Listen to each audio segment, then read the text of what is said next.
E aí galera, sejam bem-vindos ao canal. Tá assistindo esse vídeo de manhãzinha? Então pega um cafezinho, coloca um fone, pode ser o Confio mesmo, e curte as histórias. Ah, e só pra avisar, caso você não esteja vendo esse vídeo de manhã, você agora tá me devendo o abração. Eu acredito que você não precisa ser rico e bonito para ter sucesso com mulheres. A crença popular de que você precisa ser rico ou bonito para ter sucesso com mulheres tem um fundo de verdade, mas não é a verdade absoluta. E você não deve se prender a esse tipo de crença, que eu chamaria de crença limitante. Teve um evento nesse final de semana, eu me encontrei com um amigo meu. Estávamos conversando e ele falou sobre como vai a vida agora que está casado, entre outros assuntos. Como fazia um tempo que não nos encontrávamos para trocar ideias, acabamos relembrando os velhos tempos, de quando ele era conhecido como o famoso Dom Juan brasileiro. Nas palavras dele, não tem nenhuma mulher que você não consiga namorar. Bem, voltando ao meu título, esse cara não é rico, não é nenhum pérrapado, mas não vive em luxo nenhum. Esse cara não é bonito, apesar de se vestir bem e ter boa higiene. Indo contra a crença popular, ele é gordo, bem grandão, usa óculos e é bochechudo. Resumindo, ele não se encaixa no estereótipo de ser rico ou bonito. Então os amigos leitores podem falar, desse cara é uma exceção. O cara deve ter uma lábia excepcional. Sim,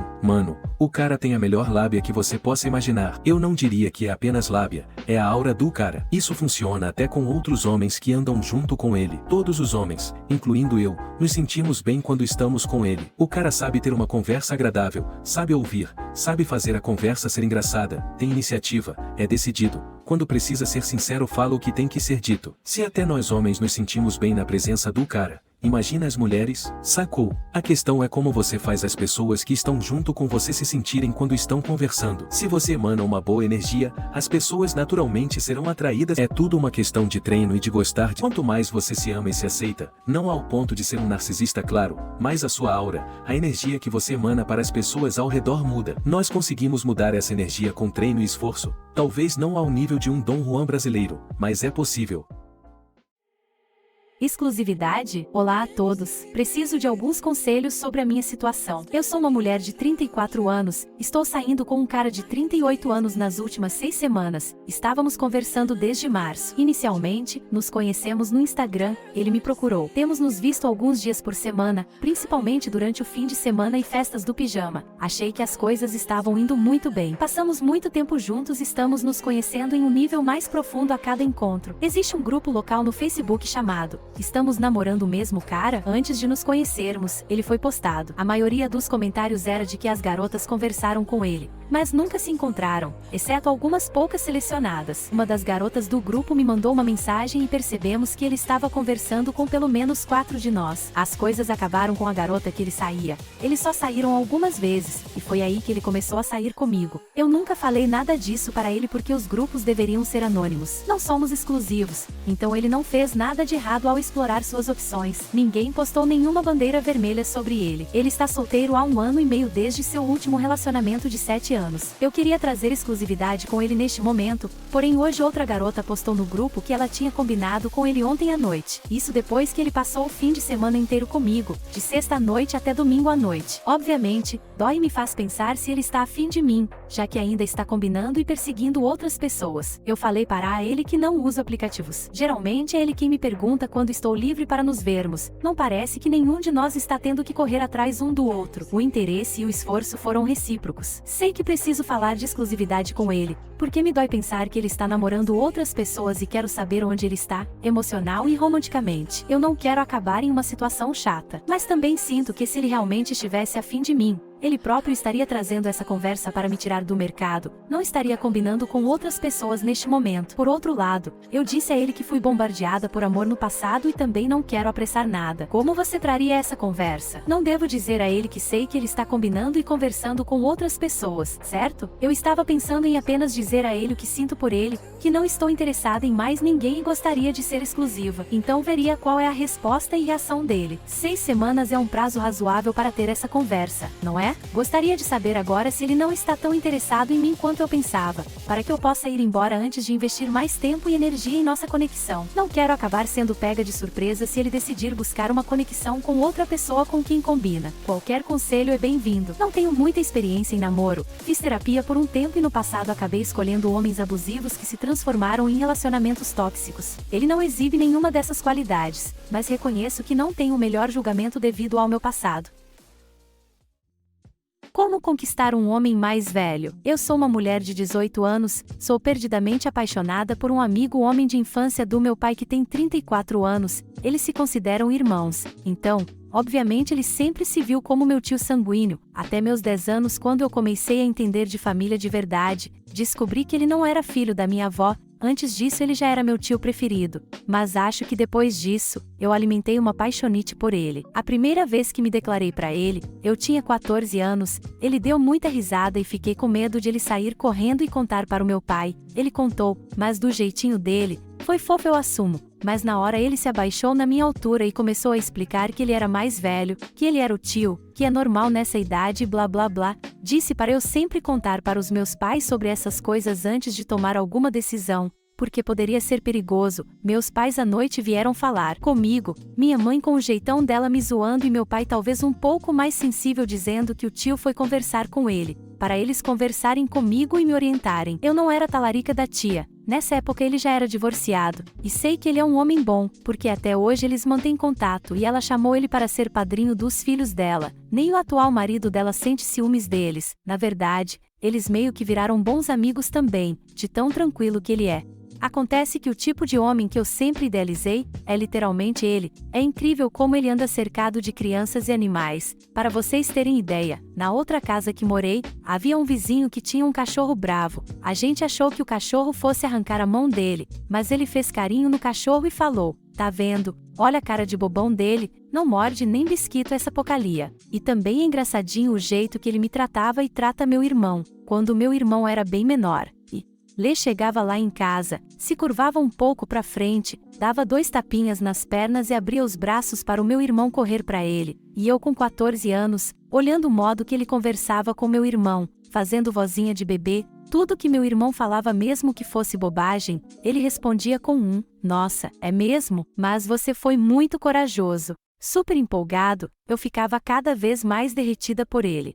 Acontece que eu conheci diversos garotos e peguei nojo de moleque, inclusive, se eu não fosse apaixonada por ele, eu viraria lésbica, porque me dá dó de mulher hétero que tem o azar de conviver com esses mimadinhos de hoje em dia, e ao mesmo tempo, não me sinto atraída por caras mais velhos, mas por ele é diferente. Já me peguei diversas vezes rindo sozinha no meu quarto imaginando a gente juntos. Um dia estava querendo saber se ele tinha alguém ou se ainda estava solteiro, ele então me disse que é casado com o trabalho, detalhe, ele é policial civil, que tem centenas de filhos e que pra ele já basta, que os relacionamentos dele nunca deram certo por causa dos horários, ele sempre fica de sobreaviso por ser uma cidade do interior, que eles chamam ele até para cidades vizinhas de madrugada e ele tem que ir. Mas é disso que ele gosta, ninguém entende ele, e ele também não pode obrigar uma pessoa a ficar do lado dele aguentando tudo isso, que ele prefere ver essa pessoa feliz com outra pessoa, do que infeliz ao lado dele. Eu dei a indireta que eu super entenderia, afinal, o importante é apoiar o que faz a outra pessoa feliz, mas acho que ele não entendeu a indireta. O pior que é verdade, lembro que aconteceu um crime bárbaro que um homem matou a ex-mulher. E meu pai chamou a gente para ver ele na televisão segurando um neném que era filho do assassino com a ex-mulher, enquanto alguém daquela família não aparecia, porque o bebê só parava de chorar com ele. Eu sei que ele, no fundo, precisa de alguém do lado dele, e que essa alguém sou eu. A questão é, como convencer ele? Podem me dar dicas? Desistir dele não é uma opção, nem que seja quando ele estiver velhinho e aposentado. É um homem que eu quero pra mim, ponto final.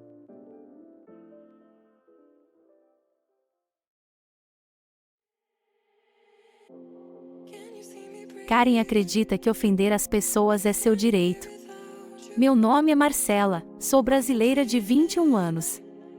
Este texto será traduzido, desculpe pelos erros. Trabalhei com uma Karen por 1 ano, vou chamá-la de Mary, ok? Ao ingressar na empresa, meu chefe me informou que eu não deveria ouvir o que uma mulher de 43 anos chamada Maria falava.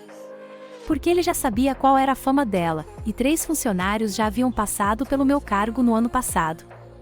O último funcionário nem completou o período probatório de 3 meses. Sou autista e falei com meu chefe que, em algum momento, posso não prestar atenção em algo se estiver ansioso ou ter um ataque de riso. Meu chefe disse que não tinha problema, que ele entendia. Com o passar dos dias, Mary frequentemente fazia comentários sobre meu peso, minha aparência, como me vestia, que era camisa nerd, jeans e tênis, que eu não era feita para trabalhar em um escritório. Ela reclamava de tudo que eu fazia.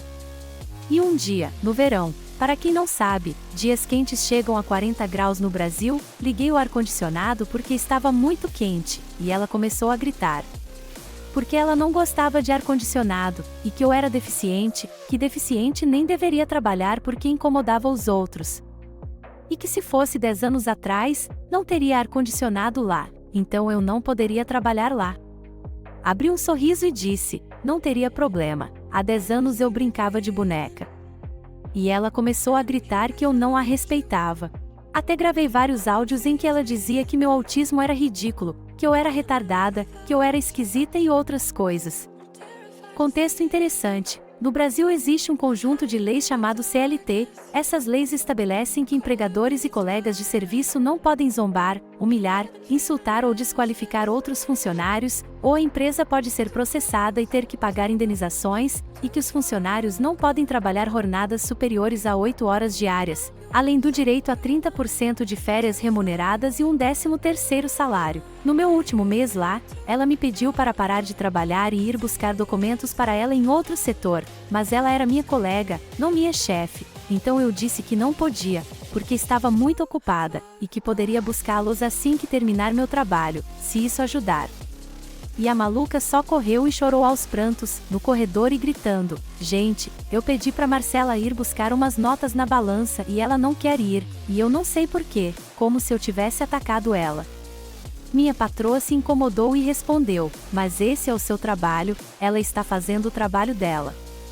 No meu último dia lá, liguei para ela, Karen, dizendo, tchau Karen. E ela não entendeu. Meu amigo e eu saímos rindo. A moça que treinei para me substituir não ficou 2 meses e pediu para sair também.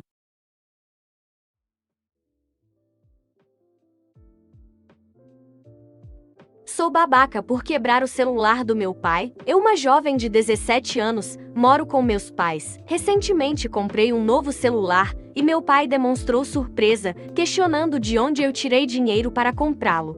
No entanto, eu já havia informado aos meus pais que eu estava trabalhando na internet.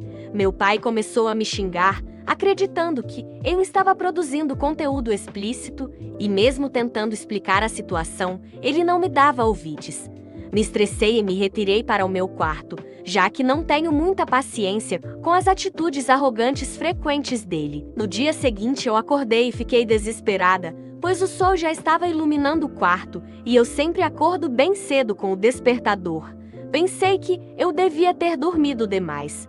Mas eu não achei meu celular na cômoda onde eu deixei no dia anterior. Saí do quarto e fui procurar meus pais, encontrei minha mãe na cozinha e perguntei a ela se ela tinha visto meu celular, mas ela negou. Vasculhei a casa toda, porém não o encontrei, então eu já comecei a desconfiar do meu pai, ele não estava em casa, então esperei ele chegar para perguntar. Não demorou muito para ele chegar, assim que eu o vi, perguntei-lhe sobre o celular. Ele não respondeu nada, fiquei esperando por uns 10 segundos e então perguntei de novo. Ele se voltou para mim e confessou ter pego o telefone, justificando que, se eu precisava de dinheiro, deveria conquistá-lo de maneira digna, não vendendo meu corpo. Mesmo tentando explicar-lhe os fatos, ele se recusou a me ouvir.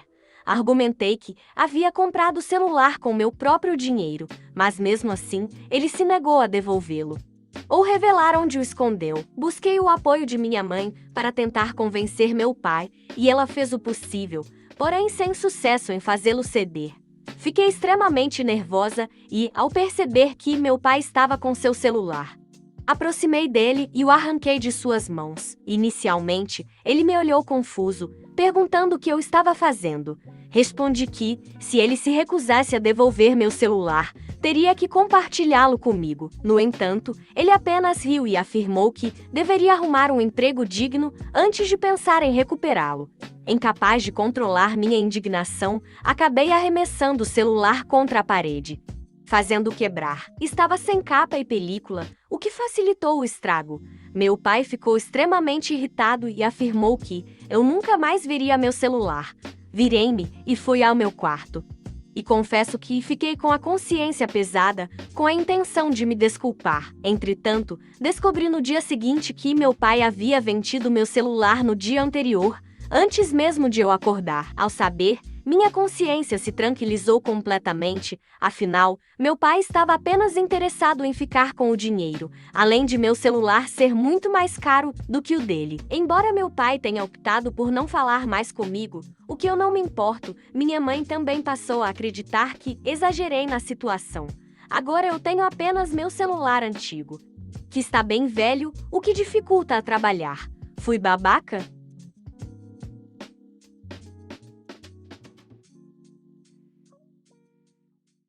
Eu sou babaca por não querer levar minha irmã à escola. Os meus pais não possuem condições de pagar uma escola particular para minha irmã de 12 anos. Por esse motivo, minha mãe decidiu matricular ela em uma escola pública próximo ao centro de uma cidade vizinha, onde a qualidade de ensino, os recursos e a própria infraestrutura tanto da escola quanto da cidade são muito superiores à nossa, possibilitando até o ingresso no ensino médio. Com a realização de um curso técnico em paralelo, no início ela estava indo e voltando da escola em uma van particular. Porém, meu pai, alguns meses depois, acabou atrasando o pagamento de 2 ou 3 mensalidades, mas não por falta de dinheiro.